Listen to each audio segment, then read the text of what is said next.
Muito bem, meus amigos, vamos lá. Nós vamos aqui avançando no final desse nosso livro, capítulo 16.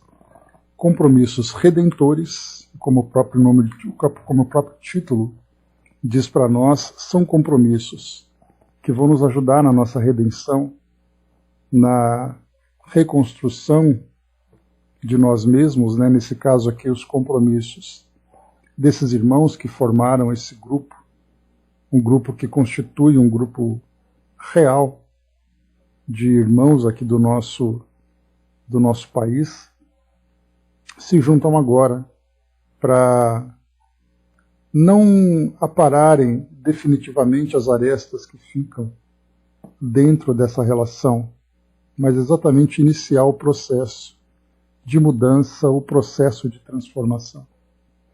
Então nós vamos acompanhar essa segunda parte, fazendo aqui, claro, uma recapitulação daquilo que nós vimos até agora. O Brás perguntou ali, né? Perguntaram ao Ramatiz: o que achas do carnaval no Rio? A resposta veio com outra pergunta: o que achas daqueles cientistas que trancaram em laboratório, inventando armas de guerra, né? Relatividade da evolução humana. Então faz parte do processo, né? Bom dia, embaixador. Bom dia, Masa.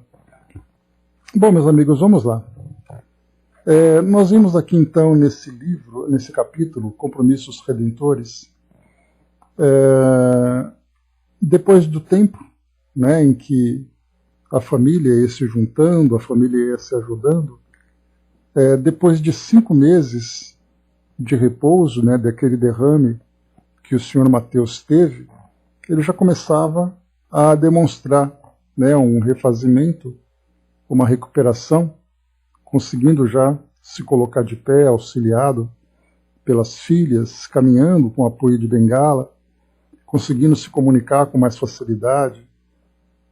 E mais importante, o que chama atenção aqui para nós, é que muito mais do que aquilo que se observa fisicamente, organicamente na sua recuperação, nós vemos aqui espiritualmente, quando ele começava realmente a se mostrar mais reflexivo, demonstrar o arrependimento que causava nele aquela aflição, pelo fato de ter agora a consciência mais desperta e ser capaz de fazer uma revista na sua própria história e perceber ali os desvios, os equívocos, as falhas, a negligência, tudo isso em virtude por causa, né, das imperfeições morais, dos vícios que ele ainda trazia.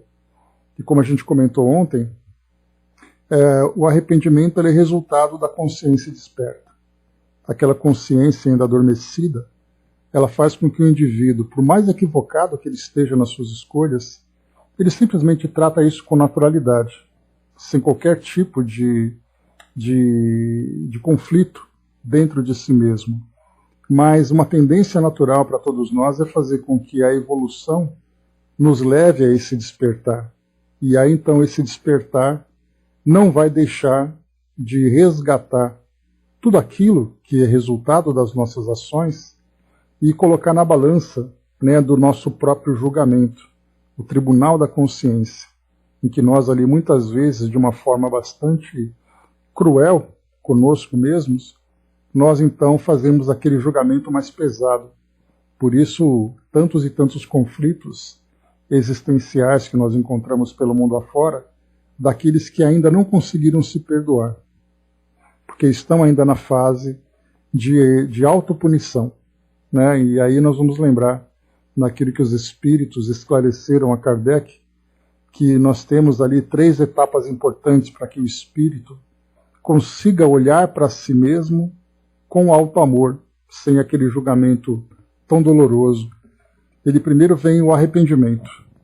O arrependimento é o resultado do despertar da consciência. Depois vem a expiação. É quando ele se depara com o resultado das próprias ações e ele então vai vivenciar aquelas experiências que são necessárias para que ele experimente na pele aquilo que ele provocou. E Joana de Ângeles vai lembrar para nós que a melhor forma de aprendizado que nós temos dentro do campo moral é nós vivermos aquilo que nós causamos em termos de dor. Então não basta aprender na teoria, é necessário, né, que nós aprendamos através da experiência. Então não adianta você dizer que o egoísmo é errado, e eu vou lembrar que eu fui egoísta e, portanto, eu aprendi a lição. A gente vai aprender a lição quando convivermos com o egoísmo, quando convivermos com o orgulho, e que esse orgulho e esse egoísmo, por exemplo, são aquelas experiências que nos afetam e fazem com que nós, então, sintamos, experimentemos aquilo que nós mesmos provocamos. Essa pedagogia divina é que coloca para nós a expiação, aprendermos com os nossos próprios erros, estando na pele, nos colocando no lugar do outro que sofreu as consequências de nossas ações. Primeiro o arrependimento, depois vem a expiação, e depois no final, a terceira etapa, e aquela etapa mais importante, é a reparação. E a reparação significa que nós já estamos em condições de fazer com que aquilo que foi destruído pelas nossas escolhas equivocadas passem a ser reconstruídos, passem a ser consertados. Então aqui nós estamos vendo, nesse início do Senhor Mateus, em que aquela doença redentora, aquela doença abençoada que fez com que ele sofresse fisicamente, mas vivesse uma grande revolução na sua existência, começava agora a fazer efeito. E essa grande revolução na sua existência significa, ele estava limitado e, portanto, ele não tinha mais condições de dar vazão aos vícios que ele cultivava, que no caso era o vício do jogo, né? E dentre outros tantos vícios, né? Nós colocamos o vício do jogo, o vício da bebida, o vício do tabagismo, o vício disso, daquilo, mas na verdade uma vivência viciosa, ela envolve uma série de hábitos e comportamentos. E aí nós vamos lembrar, por exemplo, a negligência, as companhias, o ambiente que ele frequentava, o hábito do jogo, tudo isso era, na verdade, era um conjunto vicioso que ele simplesmente foi compulsoriamente afastado em virtude da doença. Segundo, o fato da negligência do lar, em que ele não se importava com as filhas, não se importava com a esposa, não se importava com a responsabilidade. Especialmente com Mariana, que era filha resultado da antipatia que ele trazia desde aquele passado. E ali então ele foi obrigado a conviver com a família numa condição de total dependência.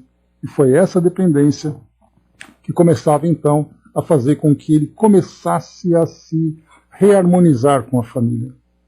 E nessa reharmonização, ele então passava a dissolver aquele sentimento odioso que ele então trazia, para desse sentimento odioso passar agora para um sentimento amoroso. Mas era um trabalho que estava sendo construído, que a gente lembrava que não era de hora para outra. A gente lembra que não era uma experiência de uma hora para outra. Bom dia, bom dia. Então era uma experiência que havia necessidade de ser transformada gradualmente, uma experiência que precisava ser trabalhada, tanto da parte dele, como da parte também das filhas e da esposa. Porque a esposa se sentia negligenciada, a filha se sentia rejeitada. Eram sentimentos que estavam ali, vivos, né, e que acabou sendo experimentado durante muitos anos, praticamente uma existência inteira dentro daquela relação familiar. Então não é de uma hora para outra que eu vou simplesmente mudar aquele sentimento e passar a amar incondicionalmente. Então esse amor também ele é um amor que começa a ser reconstruído. Bom dia, Fada.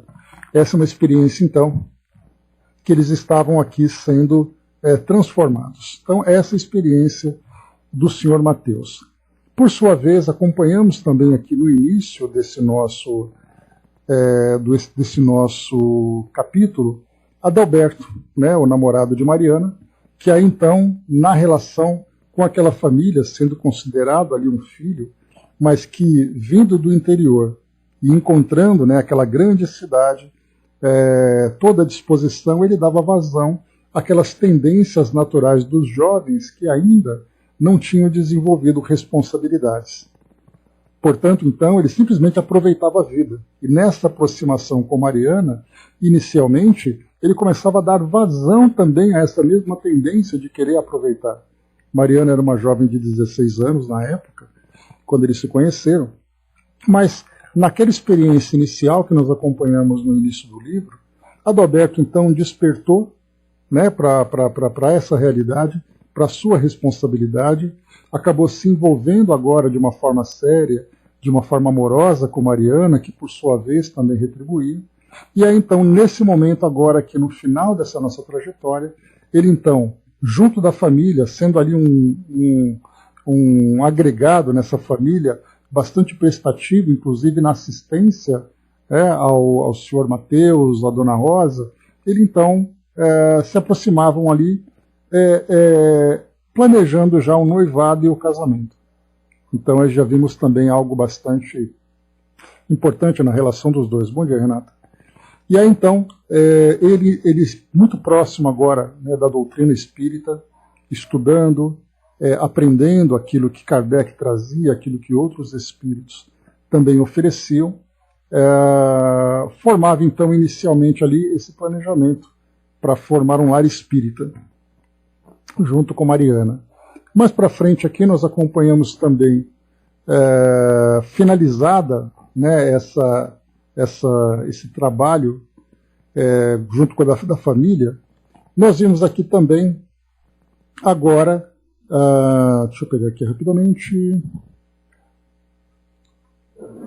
teve aquele trecho que nós acompanhamos, né, que foi até bastante interessante e ao mesmo tempo bastante reflexivo para nós, que Adalberto perguntou ao irmão Petitinga, junto com Moraes e junto com Filomeno de Miranda, se a doutrina espírita, já que eles agora eram seguidores da filosofia espírita, se a doutrina espírita não poderia oferecer um casamento, né, um momento especial para celebrar a união daquelas duas pessoas. E aí então nesse trecho veio um ensinamento bastante interessante para nós, reforçando exatamente ali a prática real do cristianismo, fora dos rituais, fora dos cerimoniais exteriores, né? Mostrando para nós que realmente a celebração é uma celebração íntima de irradiação, né, daquele melhor sentimento, daquele amor. Então, na verdade, essa cerimônia exterior é uma prática que nós trazemos desde há muito tempo, acompanhando até mesmo a história da humanidade, né, onde nós temos ali a necessidade de celebrarmos passagens, celebrarmos grandes momentos, né? Então nós estamos tão acostumados, né, eu cheguei a trazer para vocês ontem alguns exemplos, né, que nós vemos todos os dias, né, na celebração, né, de uma conquista, de um campeonato, de um título qualquer, sempre tem que ter aquele momento especial de entrega daquele prêmio. E isso acaba trazendo para a nossa vida pessoal também momentos especiais, tanto no campo de relações sociais, como no campo afetivo, como também no campo espiritual. O momento do nascimento, o momento da morte, o momento de uma celebração de casamento, tudo nós dependemos ainda, porque isso é uma questão do inconsciente coletivo, né, um fenômeno psicológico, nós precisamos celebrar essas grandes passagens. E nesse caso aqui, dentro da doutrina foi perguntado, a doutrina espírita não tem um momento especial? E aí então vem aquela grande frustração, trazendo para nós exatamente que não. O importante para nós é aquele culto interior, é a nossa relação com Deus, é a nossa relação íntima com Deus, silenciosa, sem o exterior, sem ali as extravagâncias exteriores. Avançando um pouco mais, que nós conversamos também, avançando aqui, e terminada também até mesmo nessa parte final, no final trouxe para nós aqui, naquela noite, víamos a saber pelo mentor saturnino, durante um repouso físico, em desdobramento, que fomos reunidos na sede da União Espírita Baiana para o encontro provocado pelos instrutores. Agora aqui a gente já entra num outro caminho, saindo ali da vida cotidiana e entrando agora na parte espiritual, no planejamento do futuro de todos esses espíritos. Naquela reunião, então, juntamente com os mentores espirituais, foram reunidos então aqui irmão Petitinga, Filomeno de Miranda, Moraes e da família Soares, a Dona Rosa, o senhor Mateus, Marta, Mariana, Adalberto, Ana Maria e os benfeitores espirituais, para iniciar então aquele trabalho. Irmão Glaucus, que era aquele grande que era ali o mentor, orientador de todo esse grupo, nesse processo de desobsessão, ele já se despedia então daquele grupo, daquela família, exatamente porque o trabalho estava ali sendo finalizado. E ele então passaria para outras tarefas, outros mistérios, né? Pelo menos ali, não naquele momento mais havia necessidade dele estar ali presente. Mas ele então foi que iniciou toda essa tarefa.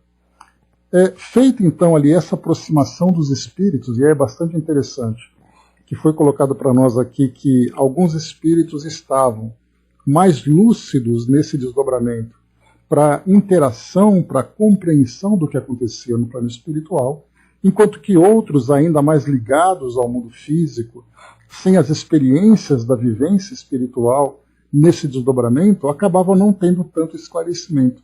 E Filomeno trouxe para nós aqui que muitos deles se assemelham a sonâmbulos, que é muitas vezes, né, o que acontece conosco.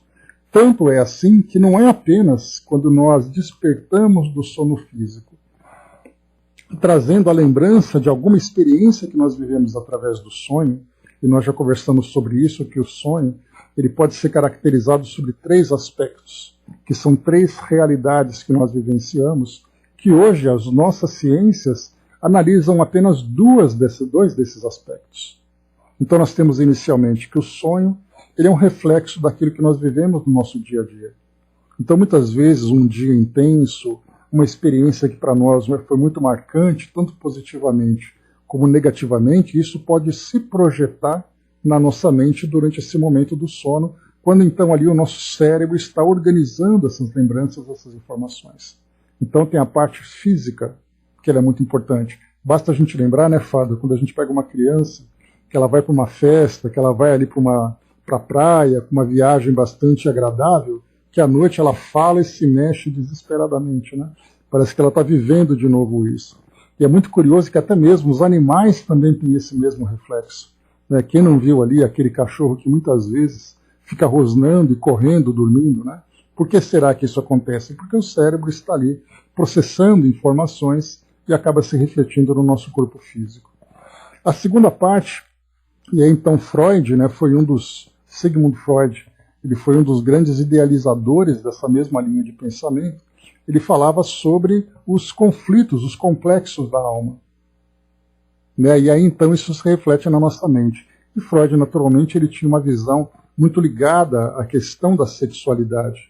Mas até hoje, né, hoje nós temos ali a psicologia que procura tentar entender, interpretar esses sonhos, não no sentido de adivinhações, mas interpretar quais são as manifestações da personalidade do indivíduo que vem através dessas imagens.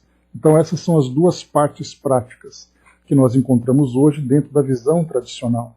E a terceira, claro, que é então entre esse novo ingrediente que a doutrina espírita traz para nós, que são as vivências do espírito durante o desdobramento, enquanto o corpo físico está em repouso.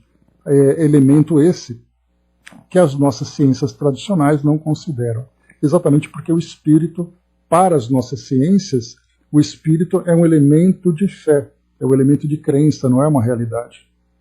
Mas o fato da nossa ciência não compreender, não porque ela negue o espírito, mas porque a ciência ela precisa de elementos comprobatórios para comprovar a existência de algo e estudá-lo definitivamente.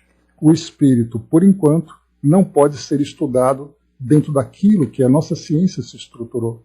Então, é aquilo que nós esperamos, né? A ciência vai evoluindo, transcendendo a visão do mundo material para poder se juntar com a realidade espiritual. Essa é a expectativa que nós temos para esse mundo regenerado, para esse futuro que nos espera.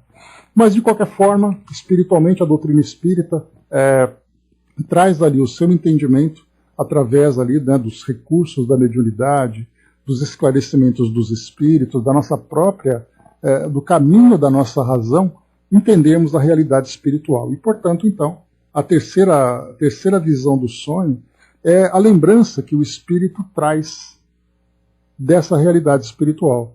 Só que aí nós vamos entrar, voltando aqui agora para o nosso tema, que quando o espírito, então, vivencia determinadas experiências no plano espiritual, e aqui nós vimos, né, como, por exemplo, o Filomeno de Miranda, lembrando que ele estava encarnado nessa época, embora o livro tenha sido psicografado quando ele já estava desencarnado, ele lembrava, né, que quando ele vivia experiências no plano espiritual, né, das excursões que eles faziam, das atividades, das orientações que recebiam, ele guardava poucas informações. Exatamente porque a mente do espírito em liberdade, mesmo que temporária, tem uma capacidade melhor de percepção, mas quando ela se encontra vinculada ao corpo físico, o nosso cérebro traz ali as suas limitações para processar essas informações. Então ele não apenas traz de uma forma limitada, mas de uma forma fragmentada, e por isso para nós o sonho nem sempre é compreensível. E muitas vezes até acaba tendo ali uma ideia distorcida dessa realidade. Mas as lembranças, é aí que eu quero entrar com vocês aqui agora, essas lembranças elas acabam sendo confusas exatamente pela lucidez que o espírito apresenta no momento em que ele está em emancipação. Quando ele se encontra no plano espiritual, como eu coloquei para vocês há pouco, há aqueles que trazem uma clareza de raciocínio maior e há aqueles que trazem uma ideia bastante limitada por causa da sua falta de experiência, por causa da sua ligação com o mundo físico, que é muito maior. Então ele vivencia experiência espiritual, mas a sua condição no plano espiritual faz com que ele tenha uma dificuldade de guardar informações para que durante o estado de vigília, quando ele desperta do sono físico, ele traga algumas lembranças, mas no próprio plano espiritual ele tem limitações para compreensão. Então, se ele não entende quando ele está em liberdade, imaginemos quando ele está vinculado ao corpo físico novamente, através ali do despertamento, o que ele consegue guardar? Então nós guardamos ali como se fossem filmes fragmentados, imagens confusas, interpretações distorcidas, e a gente acaba não lembrando nada. Isso quando lembra alguma coisa. Então aqui todos eles estavam juntos, nesse momento, como nós vimos, uma família inteira, mais amigos e mais mentores espirituais nesse encontro.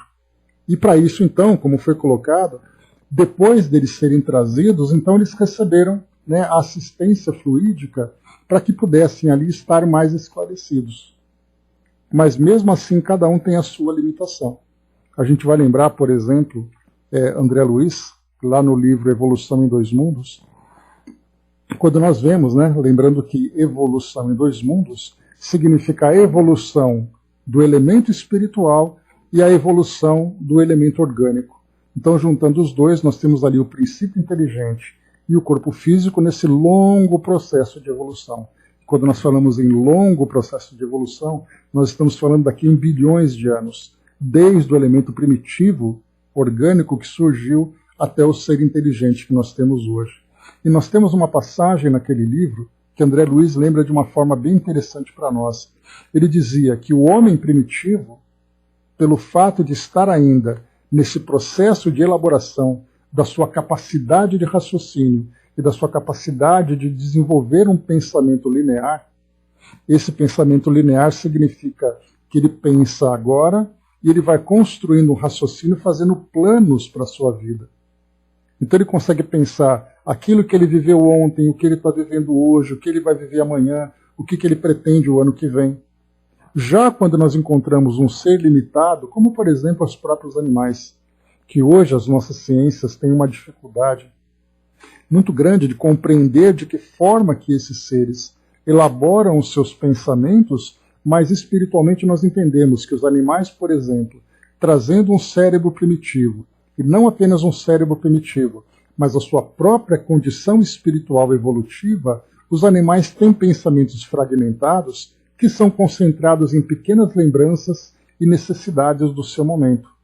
Ele não é capaz de pensar o que ele quer ser daqui a um ano. Ele está pensando se ele tem fome agora, que barulho está acontecendo próximo, se ele se sente seguro no ambiente onde ele se encontra, onde estão as pessoas por quem ele tem afeto. São pensamentos limitados. E quando nós falamos desse princípio inteligente que evolui para a condição hominal, aí nós vamos lembrar do homem primitivo, e aí André Luiz trouxe para nós essa informação, que é como se fosse aquele cavaleiro, em que o cavalo significa o corpo físico e o cavaleiro significa o espírito. Naquele momento em que há o adormecer, É como se o cavaleiro descesse do cavalo, desmontasse do seu cavalo e se sentasse ao pé do cavalo e adormecesse. O corpo físico está ali e o espírito está simplesmente dormindo do seu lado, porque a sua condição evolutiva não é capaz de fazer com que ele espiritualmente vivencie de uma forma produtiva a sua condição de erraticidade. Então ele está no plano espiritual dormindo.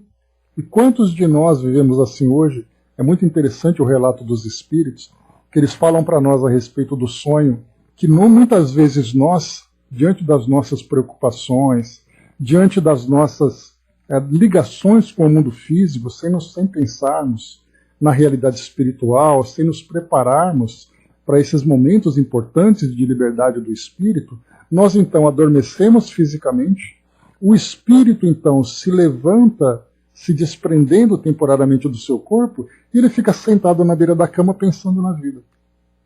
Mas amanhã eu preciso ir para aquele lugar porque eu tenho que resolver um problema, mas eu estou muito triste com o que aconteceu ontem, e ele liberto da matéria.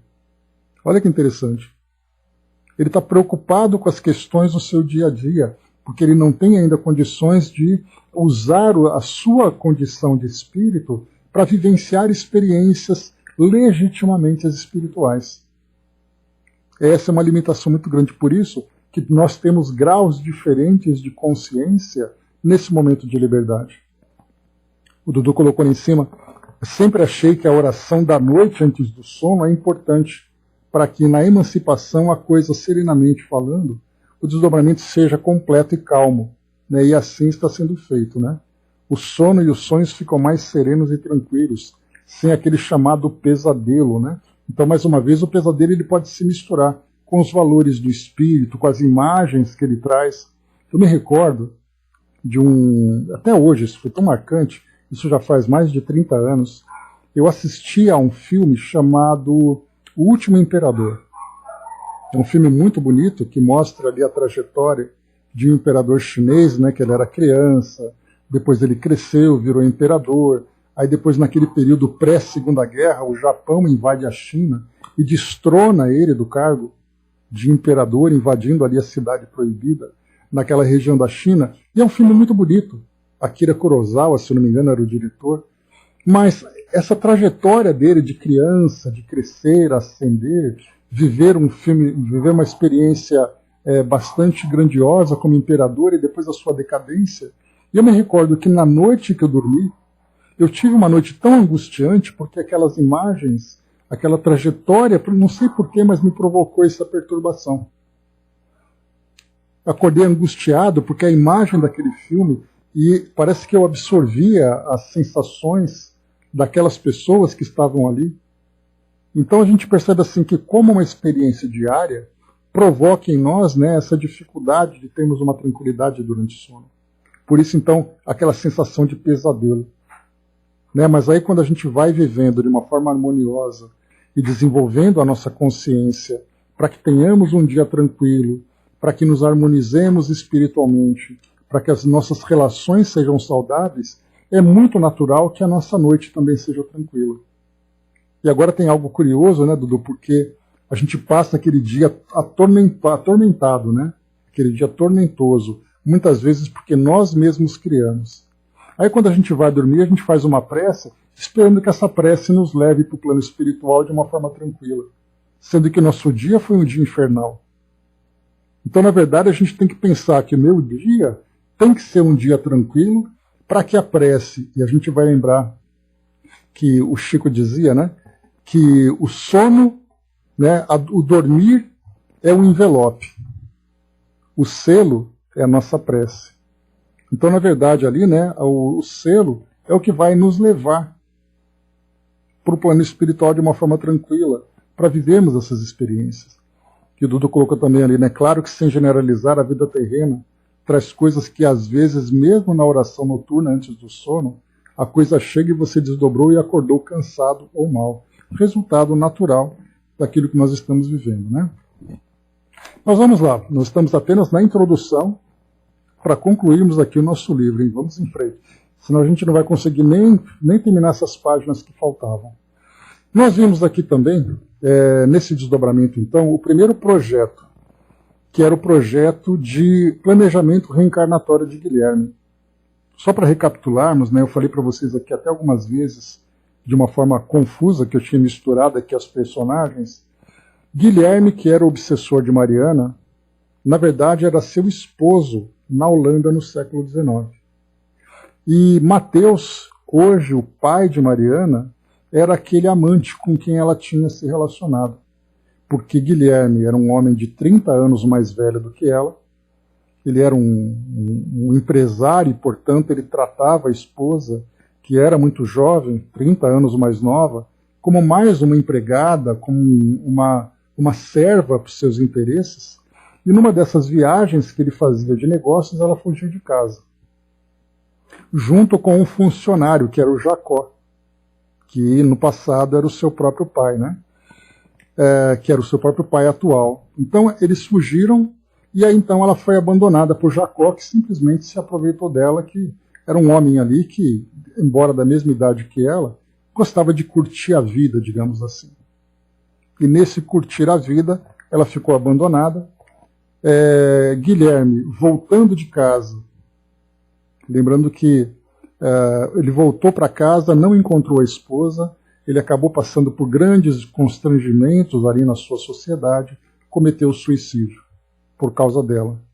Ela voltou para casa já numa condição, depois de ter que se prostituir, né, de ter, lá na Holanda, naquele porto que havia ali em Amsterdã, ela acabou se prostituindo, voltou para casa numa condição moral e física bastante negativa, acabou sendo hospitalizada no manicômio, sendo já obsediada pelo esposo quando então ela desencarnou. Então essa relação entre eles. Aqui agora então a própria Mariana receberia Guilherme, aquele que foi o seu marido, agora como filho, nessa relação com Adalberto. Então assim, uma grande trama que se desenvolvia, bom dia Eve. Nessa grande trama que se desenvolveu durante tanto esse tempo, né, começava agora a encontrar esse desfecho, lembrando mais uma vez que o final do livro que nós estamos acompanhando não é a resolução de todas as questões, mas na verdade aqui era o início do trabalho de reharmonização, de regeneração desses espíritos. Que por o fato de você planejar uma reencarnação em que Guilherme, o antigo esposo, antigo obsessor, que agora viria como filho, viria como um filho que trazia problemas. Seria um filho que traria, através da dor, o seu aprendizado. E Mariana e Adalberto acolheriam os dois. Então, essa que é detalhe.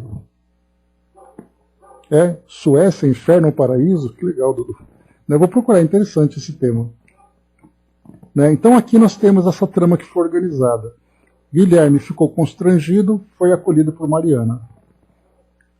Agora aqui para a gente continuar e finalizar aqui a nossa história, depois de terminar essa parte, como foi colocado aqui, né, Guilherme, atormentado, visivelmente atormentado, baixou os olhos e, trêmulo, não conseguiu dominar as lágrimas abundantes.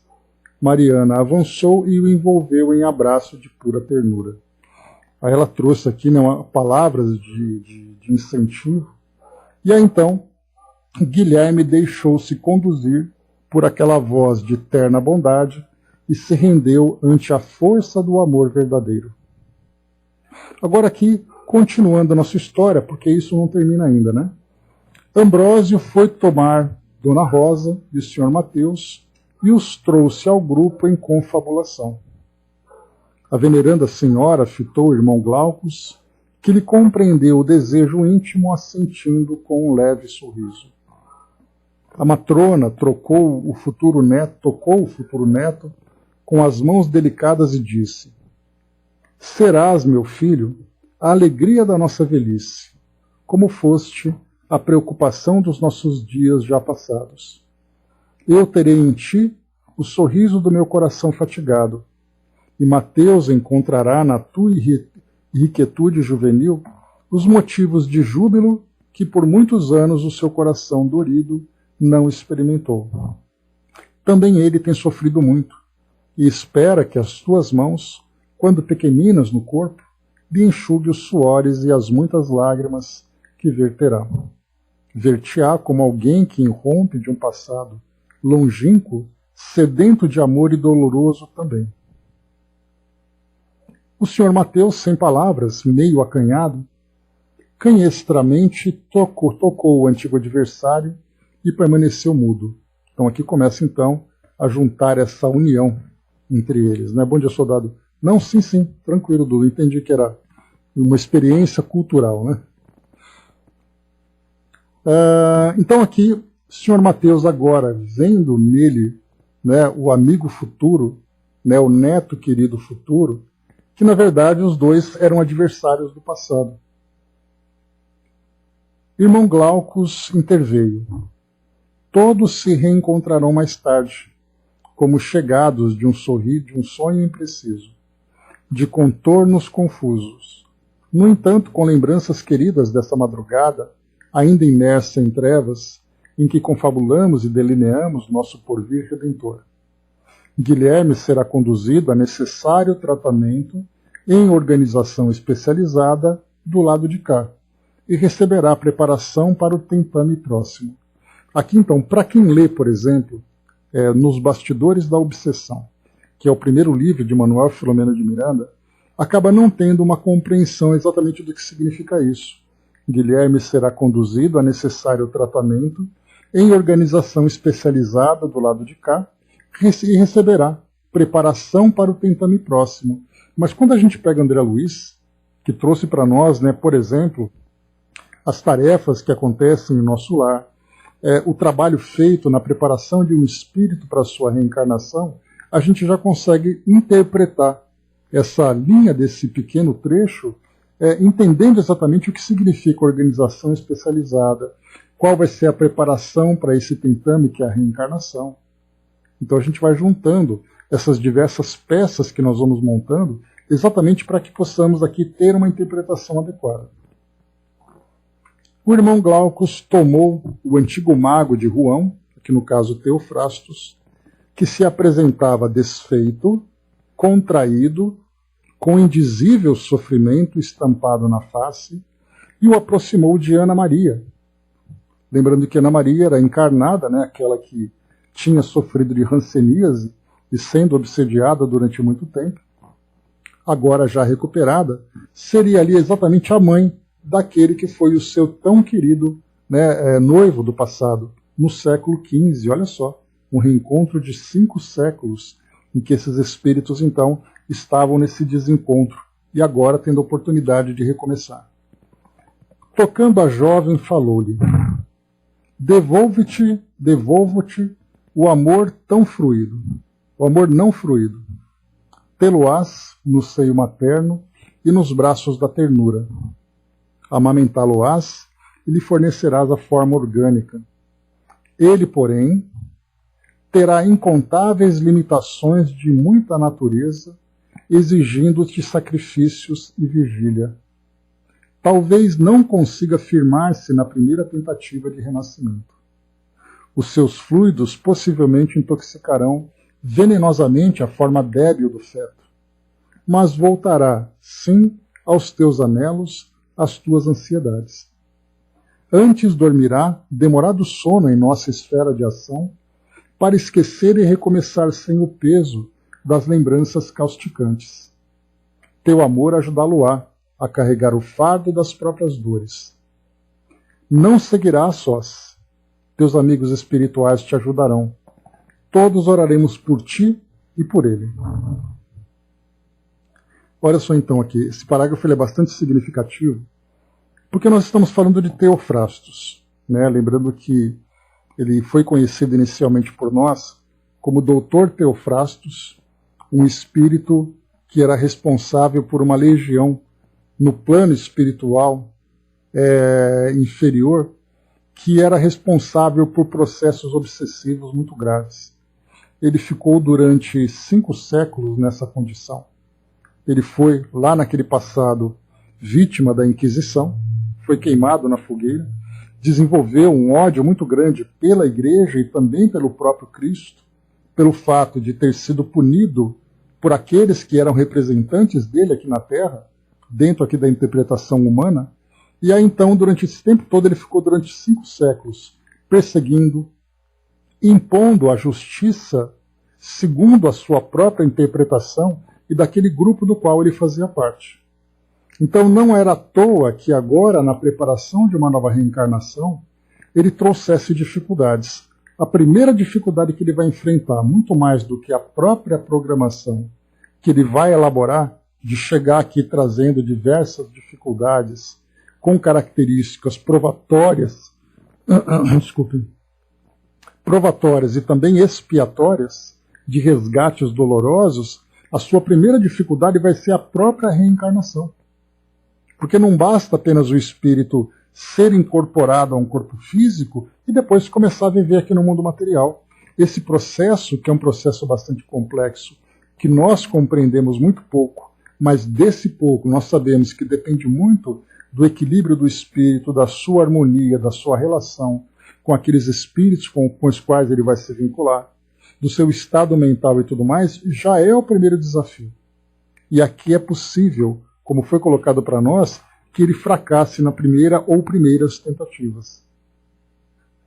Porque quando o espírito vai se reencarnar, nesse momento então ele precisa estar em harmonia com aquela experiência que foi programada. E é por isso então que lá no Livro dos Espíritos, nós vamos encontrar naquele capítulo que trata da reencarnação, quando os espíritos dizem que muitas vezes o espírito provoca o aborto espontâneo pelo fato de se encontrar ali em desequilíbrio temeroso. Então não é a única situação, naturalmente. Nós temos ali diversos componentes, mas a fuga do espírito daquela experiência é parte desse processo. Outra situação curiosa também que nós vimos aqui. Esse espírito, o Teofrastos, precisará passar durante um tempo no plano espiritual esse adormecimento, para que a sua mente se desligue, ainda que seja um desligamento superficial, daquilo que ele viveu durante tanto tempo.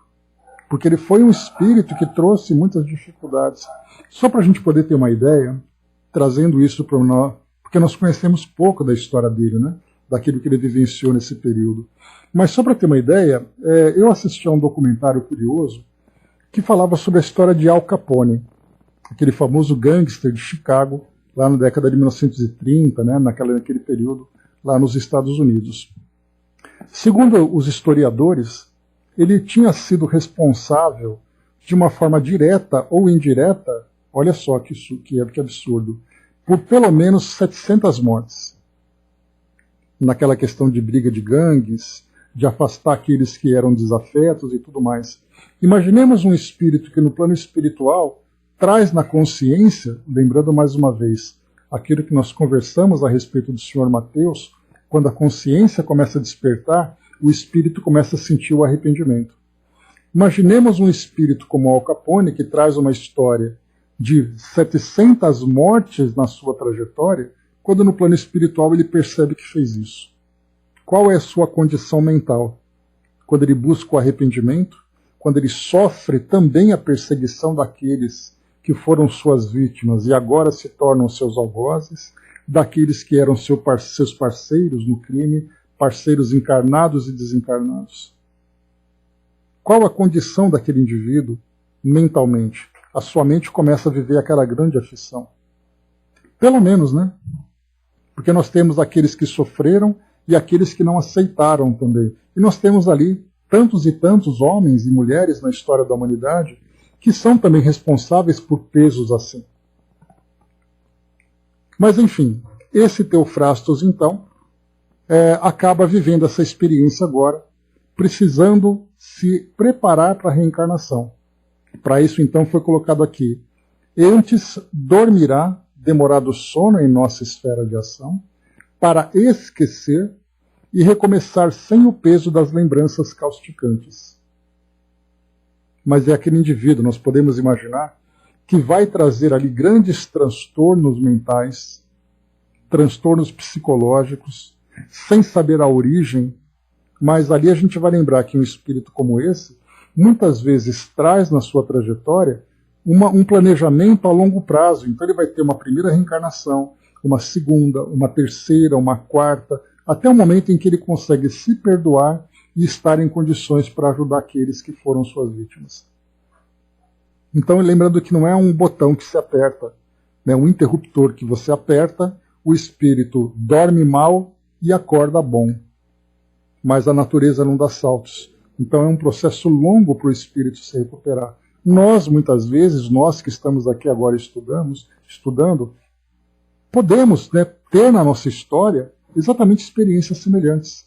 Tivemos um passado bastante doloroso, vivemos novas experiências e estamos aqui hoje, estudando a doutrina espírita, que é uma filosofia que nos leva a esse processo de crescimento e desenvolvimento. E aqui então, né, parte desse processo reencarnatório. Tem um livro muito interessante, que ele é de Abel Glasser, médium, que diz para nós assim, o título é Eustáquio, 15 séculos de uma trajetória. É um livro interessante, que mostra exatamente 15 séculos da trajetória de um espírito. Várias e várias e várias reencarnações que ele vivenciou, nessas diversas reencarnações em condições diferentes, e dessas condições diferentes, sempre uma encarnação interferindo na outra, influenciando na outra. Então, para quem tiver interesse em conhecer algo assim que mostre de uma forma mais prolongada essa questão da reencarnação, esse livro é bem interessante. Eustáquio, 15 séculos de uma trajetória. Dudu colocou aqui na Imagine a Consciência de Adolf. Né? Pois há espíritos, né, e aí a gente não tem muita informação sobre isso, que dada a sua condição de tamanha perturbação, tamanha dureza, e ao mesmo tempo a influência negativa que acaba sofrendo pelos encarnados e desencarnados que foram vítimas da sua ação, que o plano espiritual traz trajetórias, que traz ali procedimentos e estratégias que nós não conhecemos. Há aqueles que dizem, por exemplo, que um espírito como esse, ele é retirado do nosso planeta para que ele possa passar um período de recuperação num ambiente apropriado para esse tipo de condição. Há aqueles que dizem que esse espírito fica num estado de inconsciência durante bastante tempo. Enfim, simplesmente não sabemos o que acontece. Mas certamente, para que ele não pense, para que ele também não receba as vibrações que são enviadas para ele. Isso tem muita coisa. A Fada colocou, né? Só tem essa consciência quando desencarna. Depende muito, Fada, porque há espíritos que desencarnam e que a condição dele, pelo fato dele não ter esclarecimento, ele é levado àquilo que é chamado uma reencarnação compulsória, uma reencarnação obrigatória, para que ele possa, através do contato com a humanidade, com os fluidos mais materializados, ele possa passar por um processo terapêutico. Então ele vem para cá, pode ser muitas vezes um estado até vegetativo, aqueles espíritos que trazem uma deformação orgânica, que provoca uma limitação intelectual severa, para que esse espírito fique apenas fechado em si mesmo e recebendo as vibrações, por exemplo, de espíritos missionários, que se coloquem na condição de mães, pais, cuidadores, de um modo geral, para que ele vá se refazendo e somente depois ele comece a despertar. Então depende muito dos espíritos que estão vivendo essas experiências. Hoje nós encontramos o nosso mundo nesse processo de transformação, de um mundo de provas e expiações para um mundo de regeneração. Portanto, nós entendemos que a grande maioria dos encarnados e desencarnados que são habitantes do nosso planeta já apresentem condições de melhor consciência, de uma melhor capacidade de tomar decisões, mesmo que muitas vezes contrariadas, mas recebendo orientações. Então, esses espíritos mais endurecidos, podemos colocar que o nosso mundo hoje são espíritos que fazem parte de um pequeno grupo, uma minoria que ainda passa por esse processo de regeneração.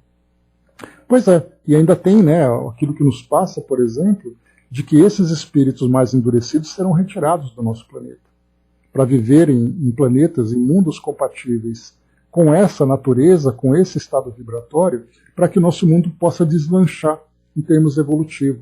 Porque enquanto esses espíritos estiverem aqui provocando essa influência, não é possível Só para a gente imaginar, imaginemos uma escola que está passando por um processo de transformação acadêmica. Para que você possa evoluir essa escola, é necessário que aqueles alunos que trazem ainda dificuldades recebam um outro tipo de orientação acadêmica para que aqueles outros alunos mais avançados possam deslanchar. Moralmente falando, nós podemos pensar dessa mesma forma. O soldado colocou, né, a vivência do mundo espiritual, o espírito poderá ter um preparo para o seu reencarne, a sua própria expiação, que ocorre por lá. São processos e mais processos, né? Quando nós pensamos naquela matemática, em que é tudo muito simples, tudo muito rápido, na verdade, cada espírito traz ali uma experiência muito específica. E ele terá o seu próprio tempo, as provas e as experiências necessárias para que ele possa se desenvolver. E para isso nós temos, né, as inteligências espirituais que se dedicam a estudar cada um dos casos e fazer ali todo o preparo para que todos os espíritos sejam assistidos. Vamos avançar, pessoal. Estamos aqui no final do nosso tempo, só para a gente concluir aqui o nosso trabalho. Ana Maria tocou a face do inditoso afeto. Agora aqui já mudou um pouquinho, né? Inditoso afeto. Misturou as suas nas lágrimas dele, que fluíam silenciosas e doloridas. Ajuda-me, amado Theo, que é Teofrastos, disse lenta e laconicamente. Ajuda-me com o teu vigor, o teu entusiasmo e a tua sabedoria, tu que sempre foste mais eloquente do que eu. Socorre-me com a tua presença e não me deixes mais sozinha, pois eu não suportaria agora que te reencontrei. E é interessante essa mudança, né, da relação amorosa que ela tinha com ele no passado, nessa relação entre um homem e uma mulher, passando agora nessa nova relação afetiva, na relação entre mãe e filho, em que esse filho virá com muitas limitações, dada a sua condição naquele momento, a condição moral naquele momento, mas ela será uma mãe extremamente amorosa, porque ela não terá apenas um filho problemático. Ela terá aquele espírito que ela tanto amou no passado e será essa mãe tão dedicada e tão amorosa. Por sua vez, nós temos o outro irmão que virá também. E esse outro irmão será o seu desafeto. Vamos a ele. Pede-o a Deus, respondeu lamentoso e débil, não a mim. Eu sou um infeliz, já que tu não caíste tanto, não te comprometeste tanto quanto eu. Sou agora muito fraco, vencido por mim mesmo. Roga-lhe, tu, que serás mãe, e mãe é sempre abençoada. Roga por nós dois. Ana Maria recebia o influxo mental do irmão Glaucus, que a inspirava poderosamente. Comovida, a ex-leprosa retrucou: se somos fracos em forças, nosso amor é forte em esperança. Nossa fraqueza será nossa resistência, porque nos dependeremos e assim nos ajudaremos. Seu rosto se descontraiu e ela quase sorriu. Afagou a fronte suada do seu amor e concluiu: tudo quanto não tivemos até agora, o amanhã nos ajudará a possuir. Estaremos mais entrelaçados do que em qualquer ocasião. Por ti, receberei também nos braços Jean. Jean? Interrogou surpreso o espírito. Sim, Jean Villemin, recordas? Comprometi-me a ajudá-lo também, e assim nossa felicidade não terá manchas. Ajudando-o, ajudar-nos-emos. Ele foi mal porque deixou que o seu amor por mim o enlouquecesse.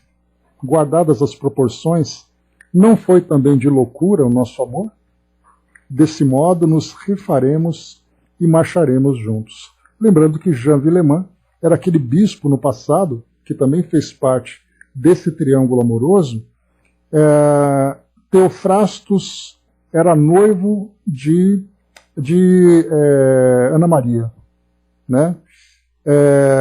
Ele era um médium que fazia ali, né, as suas práticas espirituais que eram condenadas pela igreja. Ana Maria, no confessionário com esse bispo, contava aquilo que o noivo fazia nas suas confissões, até mesmo para interceder por ele. Só que o bispo, apaixonado por ela, usou essa informação para tirar aquele que era o seu adversário. Teofrasto foi condenado pela Inquisição, foi queimado como punição. Jean Villemin queria tomar posse de Ana Maria. Ela foi para um convento, porque não suportava mais a vida sem aquele que era o seu grande amor. E ela então, continuando se confessando com ele, acabou envenenando-o, colocando veneno num vinho que ele tomava. E aí então ele desencarnou, fazendo dela a sua grande obsessora. Ela acabou cometendo suicídio por causa dessa obsessão. E aí depois então formou-se esse grupo de pessoas, um espírito perseguindo o outro. Então aqui agora, esse que era o desafeto dos dois, viria como um segundo irmão, como um segundo filho para ela, né? Então aqui, Mami colocou antes, né, esses resgates entre pessoas que foram oponentes, que vêm como mãe e filho, ou pai e filho, levam várias existências, inicialmente conflitantes, depois passam a se suportar e depois se apaziguarem, né, o amor vai se modificando. Porque primeiro é aquele amor doentio, porque essa relação odiosa que existe entre eles, como bem a Ana Maria lembrou aqui, o amor que o Jean Villemin tinha por ela era um amor obsessivo, possessivo, egoísta. E o amor que as duas tinham, que os dois tinham, Ana Maria e Teofrastos, era aquele amor passional, um amor verdadeiro que havia entre os dois. Mas ela dizia, né? O amor que o Jean tinha por ela era um amor de loucura. E ela dizia, guardadas as devidas proporções, o nosso amor também não era uma loucura? Então o amor se manifesta de várias formas. E quando o amor adoece, ele sempre traz essas consequências dolorosas. E lembrando que o amor que nós falamos não é um amor passional, é o amor universal. O amor que Jesus ensinou para todos nós. Porque hoje nós temos ainda o amor materno, o amor profissional, o amor fraterno, o amor entre casais. Então o nosso amor ele vai se alcançando várias formas nas relações que nós estabelecemos, até o momento em que ele se sublima e se transforma num amor universal, que nós ainda não compreendemos, por mais que nós tentemos. Porque para falarmos desse amor universal, nós temos que viver esse amor universal. O ágape, exatamente aquilo que nós vemos, né, que é dito para nós desse amor puro, desse amor verdadeiro. E é isso que Jesus traz, por exemplo, no Evangelho, amai os vossos inimigos. Porque é um amor. Não é o amor que eu tenho por uma pessoa que faz parte das minhas relações, mas é o amor que eu tenho por aquele, é um amor fraterno que eu tenho por aquela pessoa, mesmo que ela não seja próxima. E é isso que nós estamos aprendendo agora. Amor ao próximo. Avançando, vamos lá. Fortemente impressionada pela inspiração do emissário da luz, arrematou. Aprendi, quando estudava o Evangelho em criança, em Rouen, esse conceito que nunca esqueci. Quando eu buscava Deus fora de mim, não o achava. Quando o procurava dentro de mim, tinha-o perdido. Resolvi amar e ajudar o meu próximo e deparei comigo, com Deus e com meu irmão. Buscando Jean e o ajudando, achar-nos-emos nos três na felicidade. O irmão Teofrastos assentiu cansado com a cabeça caída sobre o ombro da noiva antes infortunada. O benfeitor Glaucus, carinhoso, elucidou. Jean não poderia participar dessa reunião, pois que se encontra em tratamento. Lembrando que ele estava numa monoideia tão enraizada nessa perseguição a Ana Maria, que ele estava em tratamento sem qualquer condições de interagir com esse planejamento reencarnatório que agora era elaborado. Estava sendo elaborado, né? Os nossos compromissos redentores nos desenham também aflições e resgates. Não serão incursões românticas ao jardim das delícias ou aos oásis do repouso. Serão tarefas e responsabilidades que assumimos perante nós mesmos. Poderemos lograr êxito, poderemos falhar, dependendo exclusivamente de como refaçamos a senda. O amor nos ajudará sem dúvida. Convém recordar também que não teremos sabido valorizar devidamente as concessões do amor verdadeiro, e sim, o nosso sonho do amor será também ministério de sacrifício e renunciação, pesados tributos de dor redentora. Tenhamos em mente a necessidade da oração e do trabalho como meios de sustentação da fé, nos momentos ásperos que surgirão indubitavelmente.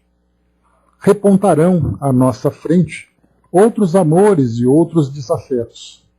O nosso pretérito não está aqui todo representado, definido. Fortaleçamo-nos no bem, pois que só o bem nos fortalecerá devidamente para os embates por vindouros. Roguemos ao Pai que abençoe os nossos propósitos de luz e respeitemos no porvir a glória da nossa felicidade. Concentrando-se demoradamente, o benfeitor começou a refletir luz prateada, que lhe fluía do cérebro, vestindo-o totalmente. A sala humilde fez-se brilhante, e tínhamos a impressão de que sutil aroma perfumava o ar. Transfigurado, o mensageiro orou.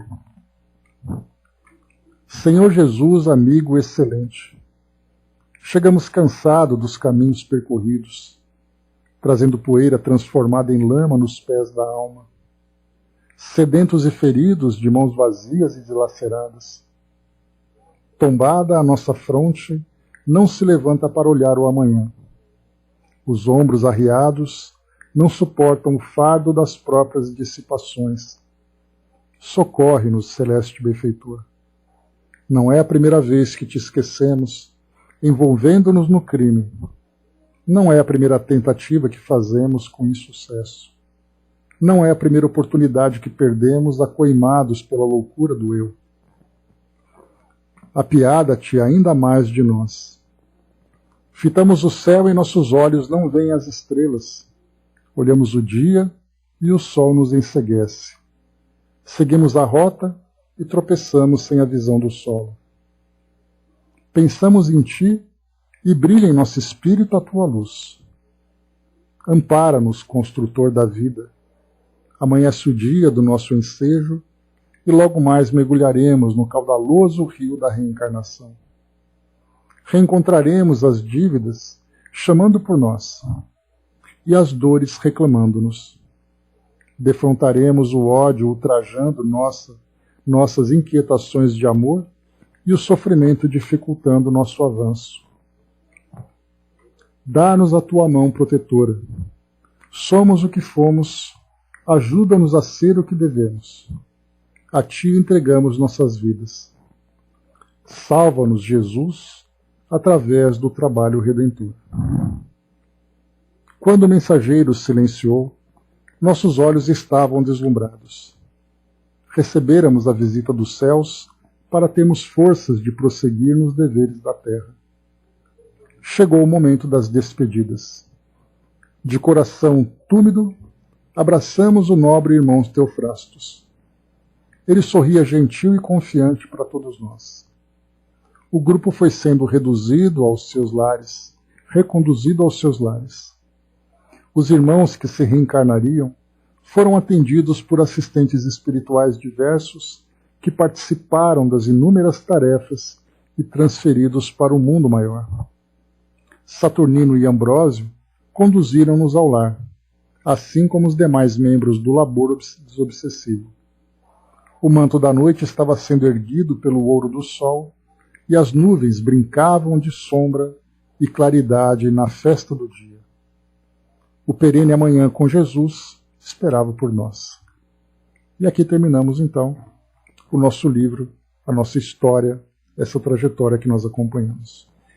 Então temos aqui, diversas situações que a gente vai analisando, não apenas a história em si, mas os elementos importantes de termos esse entendimento, do processo que existe de desobsessão, de desencarnação, de reencarnação, lei de causa e efeito, simpatias e antipatias, enfim, tudo isso para nós, né? Claro, manda sim, sem saber. Aqui não precisa pedir permissão. Então é muito importante nós pensarmos, né, em tudo isso que nós aprendemos nesse processo. E mais do que isso, nós aprendemos aqui com o nosso amigo Eduardo, que dizia para nós, né, que em relação à questão do processo obsessivo, que o amor é sempre importante. Aquele que hoje é obsessor é aquele doente que somente através da terapia do amor será tratado. Amor por aquele que é vítima, amor por aquele que vem em seus afetos envolvidos, amor por aqueles que estão trabalhando nessa tarefa. Então é sempre muito importante nós olharmos por essa perspectiva. E para finalizarmos, né, temos uma mensagem dos nossos amigos do plano espiritual aqui conosco. Vamos então a ela, para concluirmos aqui esse tão belo livro que nós acompanhamos, né? Vamos lá. Queridos amigos, que Jesus nos abençoe com sua grande paz.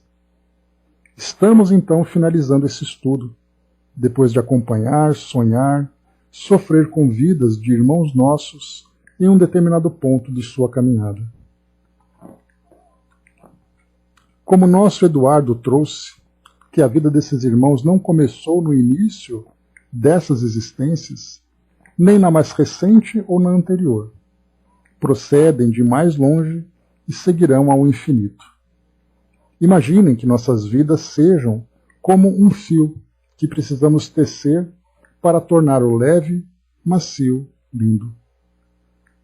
Mas, muitas vezes, erramos e podemos criar, ou ainda, em nos aproximando de outros fios, eles acabam se emaranhando e precisam ser desemaranhados.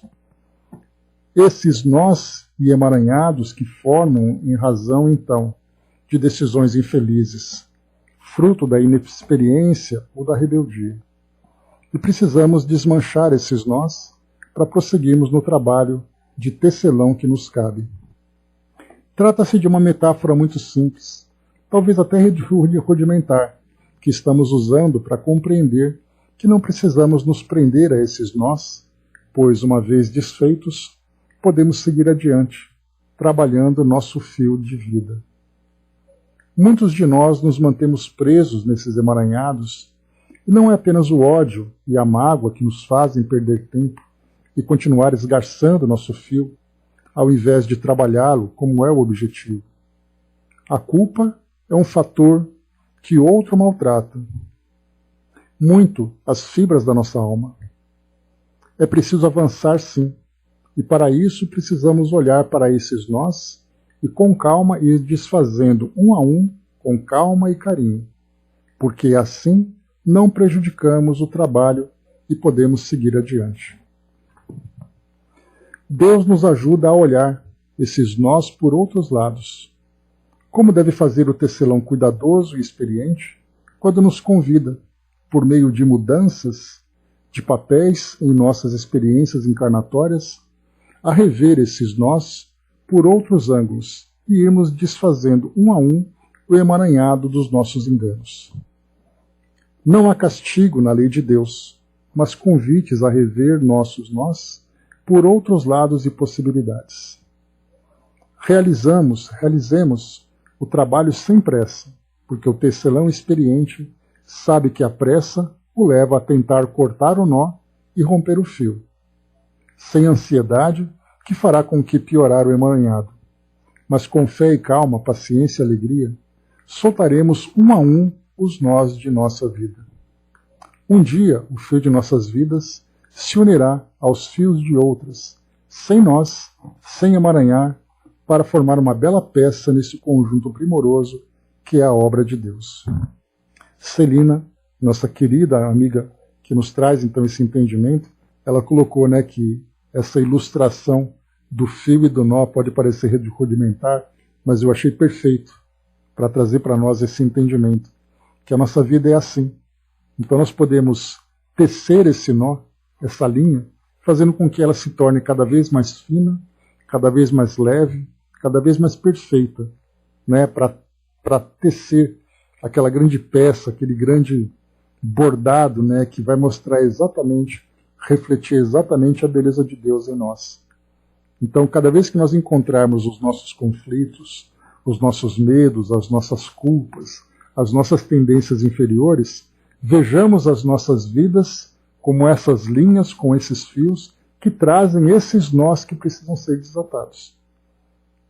E para isso, então, nós vamos sempre lembrar que nós temos os recursos da nossa ciência, temos os recursos das nossas crenças, temos os recursos do mundo espiritual, que vão sempre nos trazer condições de trabalhar essas nossas imperfeições, fazendo com que nós nos tornemos cada vez mais perfeitos. Então, meus amigos, é isso. Finalizando aqui o nosso trabalho, finalizando aqui a conclusão, concluindo essa